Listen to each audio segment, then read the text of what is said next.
Everybody, and welcome to another one in our series Breaking Down Barriers.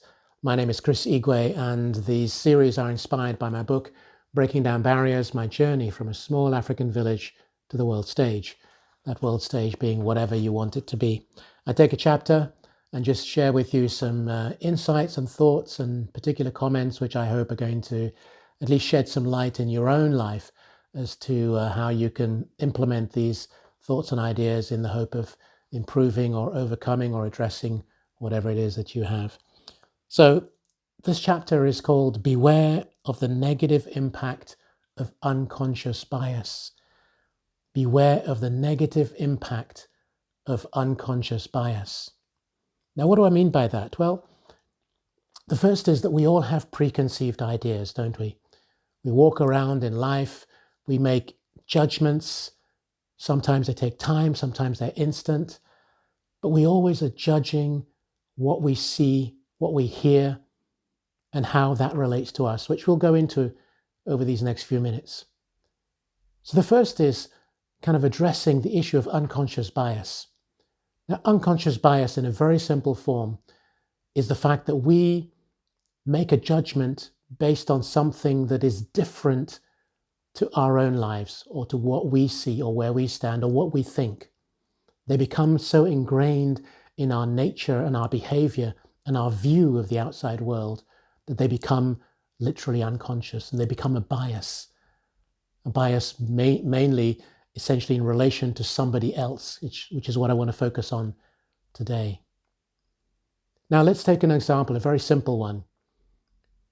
Today, when you look at someone or you see someone, you will take somewhere between 5 to 7 seconds to sort of instantly decide whether you like that person or you don't like that person, whether you like their voice, the way they speak, the way they dress, how they dress, the way they use their words, their expressions, and so on and so on and so on. So that's just a very simple way in which we have this unconscious view that actually manifests itself in saying, I don't like the way he or she talks or speaks or looks or whatever it happens to be. There is a judgment, a prejudgment. If I said to you, for example, that in these videos, through the statistics, I can tell how long people actually watch the videos for. It's surprising. It's even shocking, quite frankly. And I can tell from subscribers to non-subscribers once you go into the back office and see what is going on.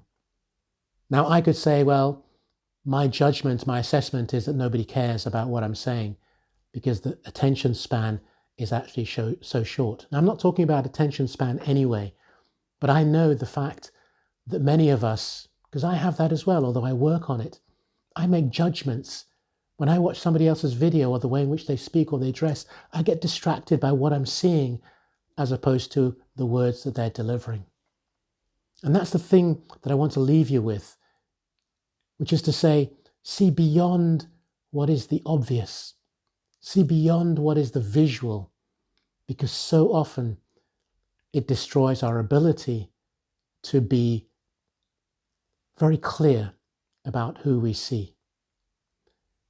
And what I want to just say here is just to add the fact that if we cultivate the skill of saying, it doesn't matter what I'm seeing, I want to hear what that person is saying. You then get to another level, which is to understand that person. You see, we go beyond the bias that we have created in our own minds about the visual, the physical, the vocal, everything else. We say, does what this person is saying make sense? Is it valuable? And that's just in terms of listening and hearing. But what about connecting with someone who, let's again take the example of very simply, maybe gender, maybe ethnicity, maybe race, maybe color. You decide you don't like black people. Why don't you like black people? Or a black person doesn't like white people. Why don't you like white people? Is it because you've been brought up in a way which you are carrying the history of your family, your view of the world, the group that you hang out with, people you relate to, whether it's of a social, economic level or something else? You allow these unconscious biases to envelop your mind and your life to the detriment of getting to the point of, I don't care what the color of skin of this person is. I don't care whether this person has a college education or left school early. You don't mind whether someone is a PhD graduate or not a graduate at all. But somehow, and very often, it's the families that we grow up with, it's the environment in which we grow up, and it's the view of the world that we just drag through each and every day. It becomes bigger and bigger, and we make these prejudgments. And I'm encouraging you to consider what your unconscious bias might be. Break through it. Find a way to say, I will not allow myself to be prisoner to this or that situation. I want to tell you a personal story, which actually I have in the book. In fact, I did include it. I don't always include in the book the stories that I have in there, because I like to give you a different version, because inevitably in a book, there's only so much that I can tell. And sometimes in the videos that I do, I'm inspired by another story, which I think is equally relevant to what I want to say. But this particular one actually was the illustration I've put in the book. So imagine it, I just got my dream car, my BMW M5, and we were driving from Paris to Strasbourg, to be precise, to go and see some friends there. And at the time, we had three young children, sitting in the back of the car, driving along the périphérique, so leaving the Paris region, heading off. And we got stopped by police, 4 of them, 2 in the front, 2 at the side. Okay, fine, you stop the car. I thought it should be fairly routine. And yet we went through a whole process, which for me illustrates this unconscious bias, where they asked me, firstly, if the car was my own. Okay, maybe they didn't know, that's fine. I brought the car documents out, showed them everything. And they then said, well, okay, can you open up the hood, the engine? Which I did. And they checked it against the car documents to make sure it's the right VIN number and everything else. And so on and so on and so on. Really irritating, annoying questions that were really rude.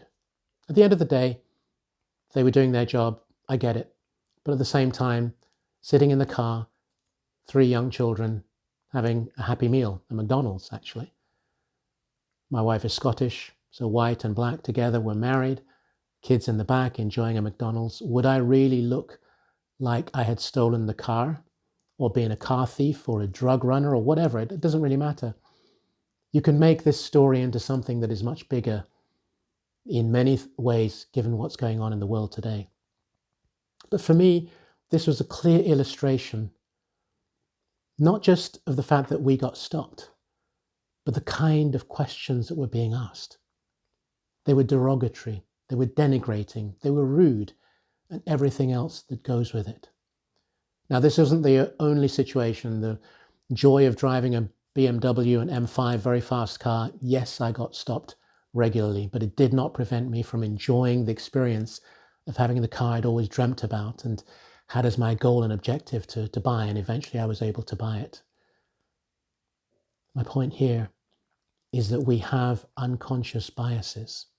Whether you are a member of the law and order or you are just someone in the street.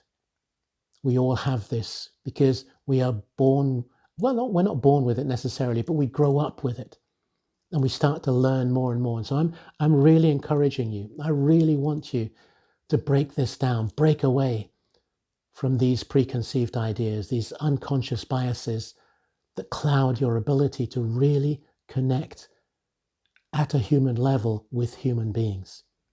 That is the way in which we can help change the world. That's the way in which, with one person at a time, one event, one group, one situation, you can change the way you see the world, and you can change the way that somebody else equally is experiencing it.